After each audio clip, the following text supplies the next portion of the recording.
object is about magnetism and magnets. Over here it says, what is a magnet? Any object that produces or interacts with a magnetic field is a magnet.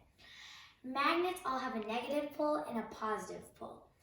Magnets also have many usages and features. For an example, they can be used in MRI machines, they can help carry metal things, etc. Did you even know that the world is a magnet? It is aligned with all the compasses we use today so we can find our way home. And there's a picture of a magnet over here. It says, what is a magnetic field? The invisible area around a magnetic object that can either attract or repel magnetic objects is called a magnetic field. Let me put it in easier terms. If a magnet is not touching a magnetic object, but the object is close enough to the magnet, it will still get attracted to it, even if you cannot see the field. So I prepared an experiment to visualize the magnetic field. So in this bottle, there is water and magnetic ink. So it's normal ink, but with magnetic particles inside it. So if I randomize this, and I put my magnet onto it, you can see that it's all going onto my magnet. So right now the water is sort of like spinning around, so the magnetic ink isn't all going to my magnet, but soon it will. And you can also see that even if the magnetic field isn't close enough to some of the magnetic ink particles, they are still aware of the magnetic field and is pointing in that direction.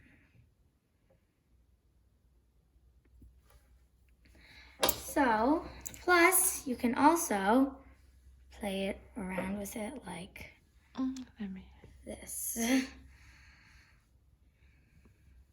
can also draw with it. You can also use this smaller bottle with a less strong magnet. You can see it trying to travel to the magnet, but not as fast as the other one because it's not that strong.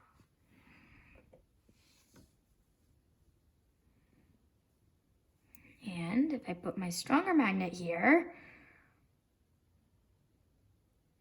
you can see that on the bottom and on the top, it's not as close as in the middle.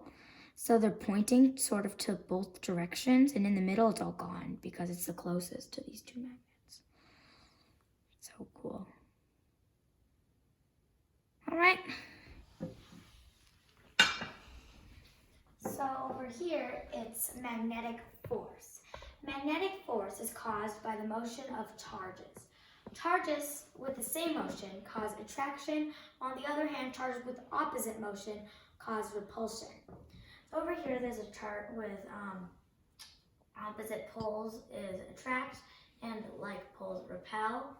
You can see here, so on each magnet, there is a north pole and a south pole. And if the same poles, north pole and north pole, try to go together, they will repel. But if a south pole and a north pole try to go together, they attract. So,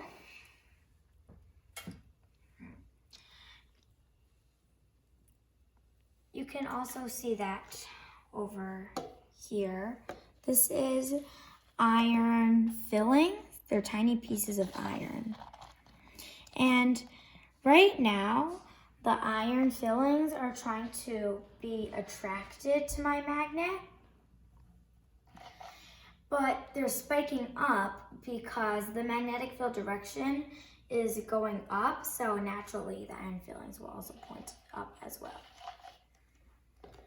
Down here, I have a picture of a magnetic levitation train. So why is it called a magnetic levitation train? Because under the train, there's a magnet with the pole facing down. And on the track, there's also a magnet with the same pole facing up. So when those two poles meet together, they will try to repel each other. So when the engine starts, it will still start zooming forward, but it won't fall because of the repulsion. That way, the train can go faster than normal trains because there's less friction with the wheels in the track. Over here, it says ferromagnetic and non-magnetic materials. Many magnets are ferromagnetic, which is attracted to a magnet, and others are non-magnetic, which is not attracted to a magnet. As I was doing an experiment, I found out that magnets are attracted to many types of metal, such as a mix of stainless steel and metal, and iron fillings. Other objects, such as leather, humans, and iron and plastic, pure stainless steel, bronze, and many more were not attracted to the magnet. So over here, there's a chart, and you can see that pure stainless steel, ceramic, gold, and bronze are not ferromagnetic, which is attracted to a magnet, and iron fillings are ferromagnetic, which is this thing. Over here it says the world of magnets. There are two different types of magnets in the world, temporary magnets and permanent magnets. A temporary magnet is usually made out of soft metals, whereas other magnets are made out of hard metals. A temporary magnet can only create a magnetic field through the presence of a stronger magnet.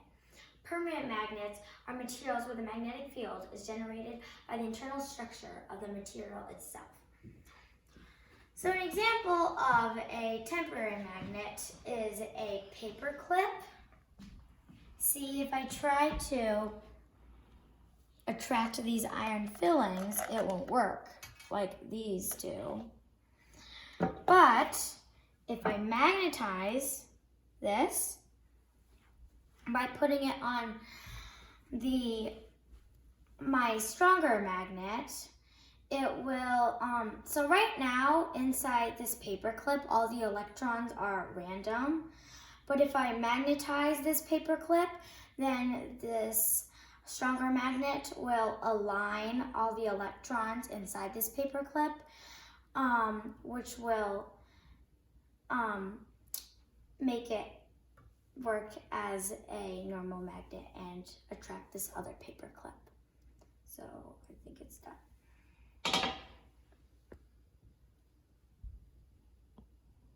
Yay.